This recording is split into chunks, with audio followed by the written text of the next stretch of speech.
Welcome back. Axis securities के CEO नवीन कुलकर्णी हमारे साथ जुड़े हैं। इनसे बात करते हैं मार्केट के बिग ट्रेंड्स को लेकर। नवीन जी, गुड आफ्टरनून। शानदार मोमेंटम मार्केट में, ऑल टाइम हाई पर बैंक निफ्टी। बताइए अब आपकी अप्रोच क्या रहेगी इस मार्केट पर? जी, ब्रेक के पहले जैसे आप डिस्कस कर रहे थे, ब्रॉडली जो मार्केट का जो व्यू है आपका, जो दो तीन की एरिया ऑफ फोकस है। एक तो भी जो अपकमिंग अर्निंग सीजन आएगा वो बहुत क्रिटिकल रहेगा, और इसके अलावा सेक्टर एलोकेशन काफी क्रिटिकल रहेगा।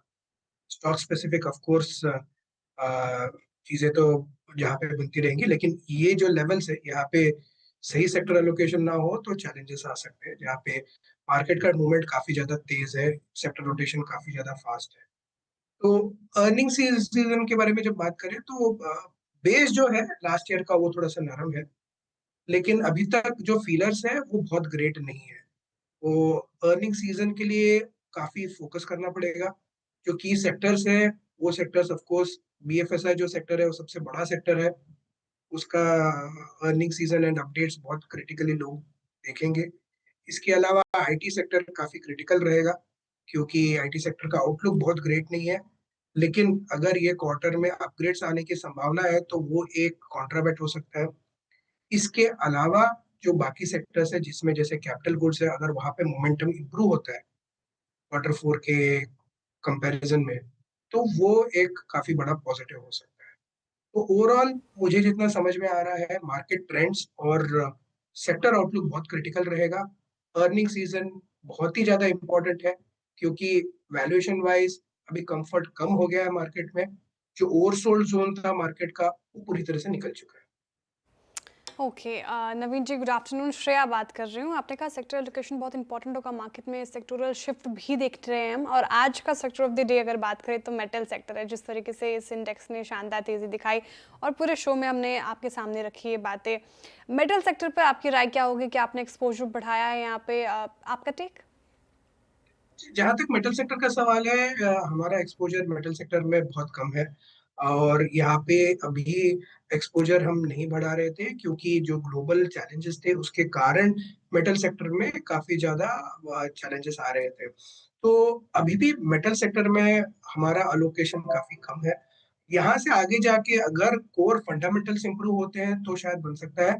लेकिन करंट जो ट्रेड चल रहा है वो डॉलर आउटलुक के कारण है, और डीएक्सवाई जो गिरा है उसके कारण मेटल सेक्टर में बाइंग आ रही है, तो वो एक लॉन्ग शॉर्ट ट्रेड चल रहा है। लेकिन ओवरऑल मेटल सेक्टर पे थोड़ा सा अभी भी हम थोड़ा सा केजी रहेंगे। लेकिन आगे जाके अगर कोर फंडामेंटल्स इंप्रूव होते दिखाई देते हैं, प्राइसिंग इंप्रूवमेंट दिखाई देगा, तो उस हिसाब से मेटल सेक्टर में अलोकेशन कर सकते हैं। क्योंकि जब इंप्रूवमेंट आती है तो फिर मेटल सेक्टर में जो अर्निंग्स का जो ग्रोथ है वो बहुत ज्यादा फास्ट होता है, और वहां पे रिटर्न बनने की संभावना इनिशियल 5-6% बेस भी कर जाओ तो भी आगे जाके 20-22% का रिटर्न इजीली बन जाता है मेटल सेक्टर। ओके। बैंक्स में आज शानदार मोमेंटम है। बैंक निफ्टी ने नया ऑल टाइम हाई लगाया। क्या बैंकों की लीडरशिप बहाल हुई है, और ख़ासतौर से आरबीआई पॉलिसी के बाद जिस तरीके के मूव्स बने हैं, क्या ये कंटिन्यू करेंगे? जहां तक बैंक्स का सवाल है, वहां पे वैल्यूएशन का बहुत बड़ा चैलेंज नहीं है, तो वो एक कंफर्ट रहेगा। लेकिन कोर फोकस वही रहेगा कि ये क्वार्टर के नेट इंटरेस्ट मार्जिन कैसे रहेंगे, और असेट क्वालिटी पे भी ध्यान रहेगा।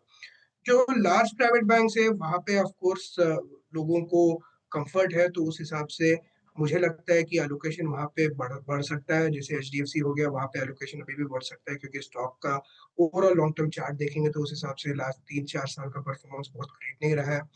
इसके अलावा मुझे लगता है कि एनबीएफसी जो है वो काफी अच्छा स्पेस है। एनबीएफसी में अगर हम देखेंगे तो इवन जो सबसे बड़ा एनबीएफसी जैसे बजाज फाइनेंस है, मेरे को लगता है कि वहां पे भी यहाँ से रिटर्न बनने की संभावना काफी ज्यादा है। और इसके अलावा अगर हम जो क्वालिटी एनबीएफसी है जैसे चूला हो गया या कोई और श्रीराम हो गए, तो वहां पे भी मुझे लगता है कि एक्सपोजर के लिए देख सकते हैं, क्योंकि रिटर्न्स यहाँ से रिस्क रिवॉर्ड इन सबके फेवर में अभी भी दिख रहे हैं। ओके, तो एनबीएफसीज और बैंक्स, प्राइवेट लार्ज बैंक्स आपको ज़्यादा ठीक ठाक लग रहे हैं फिलहाल स्थिति। अब नवीन जी, डिफेंस स्टॉक्स पे हमने काफ़ी चर्चा की और चले भी, क्योंकि लाजमी था बात करना उस पर। जिस तरीके से मोमेंटम देखने को मिला हमें डिफेंस स्टॉक्स पे कुछ दिनों कल और परसों 2 दिन से मुनाफा वसूली देखने को मिल रही है। स्वाभाविक सी बात है जिस तरीके से स्ट्रेच हुए हैं। अब इन लेवल पे डिफेंस स्टॉक्स आपको कैसे लग रहे हैं? काफ़ी ज़्यादा स्ट्रेच हो चुके हैं या फिर अब भी कुछ स्टीम लेफ्ट है? क्या करना चाहिए? जी, डिफेंस का जहाँ तक सवाल है, ये एक long term I would say एक स्ट्रक्चरल स्टोरी बन रही है, क्योंकि रोज एक अनाउंसमेंट आता है कि ये कंट्री अपना defence spending as a percentage of GDP बढ़ा रहा है। तो ये एक स्ट्रक्चरल स्टोरी बन रही है, तो उस हिसाब से जहाँ तक मुझे लगता है कि वैल्यूएशन सस्टेन करने की संभावना काफी ज्यादा है, लेकिन अर्निंग्स का फोकस थोड़ा सा क्रिटिकल रहेगा यहाँ पे। लार्ज डिफेंस कंपनीज में मुझे लगता है कि थोड़ा ज्यादा कंफर्ट है, जैसे एचएल हो गया, लेकिन डिफेंस एज अ थीम अभी भी ठीक है। रिटर्न कितना बन सकता है ये डिफिकल्ट है, लेकिन अगर ये मुझे लगता है कि ये सेक्टर बाय ऑन टिप्स बन गया है। बहुत ज्यादा गिरावट नहीं आएगा ये सेक्टर में, लेकिन रिटर्न ये लेवल से कितना बन सकता है ये थोड़ा सा क्वेश्चन मार्क है, लेकिन बाय ऑन टिप स्ट्रेटेजी एक अच्छी स्ट्रेटेजी है सेक्टर के लिए। ओके, सो डिफेंस में बड़ा पैसा बन गया, बाय ऑन डिप्स में शायद काम आए रणनीति। दूसरे स्पेस जहां पर मूव अच्छे रहे हैं वो हैं स्टॉक मार्केट से जुड़े हुए या कैपिटल मार्केट से related players, exchanges, depositories, mutual funds, brokerages. यहाँ पर आपका क्या व्यू होगा? जहाँ तक स्टॉक मार्केट से रिलेटेड प्लेस है, यहाँ पे जहाँ तक मुझे लगता है एक्सचेंजेस डिसेंट प्ले है।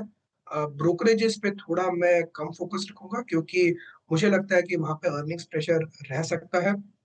इसके अलावा जो एसेट मैनेजमेंट कंपनीज है, वहाँ पे एसेट वैल्यूज बढ़ रहे हैं, और इवन दो चैलेंजेस रह सकते हैं मार्केट के, लेकिन उसके अलावा भी मुझे लग रहा है कि वहाँ पे अर्निंग्स ग्रोथ इस साल भी काफी स्ट्रांग रहेगी, क्योंकि लास्ट ईयर का जो ओवरऑल ग्रोथ आया था इन टर्म्स ऑफ इनफ्लो वो ठीक था, और यहाँ पे भी अभी भी इन्फ्लोज जारी हैं, तो सिप इन्फ्लोज काफी स्ट्रांग है। तो उस हिसाब से मुझे लग रहा है कि asset management companies study profitability deliver कर सकते हैं, और रिटर्न रेशियोज उनके बहुत स्ट्रांग होते हैं, तो उस हिसाब से री रेटिंग के चैलेंजेस काफी कम होते हैं।